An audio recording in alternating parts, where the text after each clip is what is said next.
Hello friends, વાત કરીશું સોના અને ચાંદીના વીકલી આઉટલુકની. તે માટે આપ અમારી યુટ્યુબ ચેનલ સબસ્ક્રાઇબ કરો, શ્રી અંબિકા 1973. લાસ્ટ વીક આપણે જોયું સોનું અને ચાંદી તેની ઉચ્ચ સપાટી વટાવી ચૂક્યું હતું, એટલે કે ઓલ ટાઈમ હાઈ સોનું 91,600 સુધી પહોંચી ગયું હતું, તો ચાંદી પણ 1,04,000 સુધી આવી ગઈ હતી.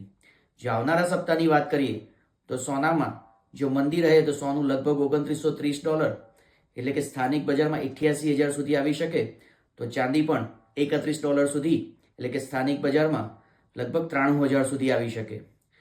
પરંતુ આંતરરાષ્ટ્રીય પરિબળો જોતા જીઓ પોલિટિકલ ટેન્શન વધે અને જો રૂપિયાનું ધોવાણ પણ વધે તો આ બધા પરિબળોમાં સોનું ફરી એક વખત નવી સપાટી વટાવી શકે છે. એટલે કે આંતરરાષ્ટ્રીય સ્તરે સોનું લગભગ 3,065, તો ચાંદી 33.70 એટલે કે સ્થાનિક બજારમાં સોનું લગભગ 92,000, તો ચાંદી 1,02,000 સુધી જઈ શકે છે.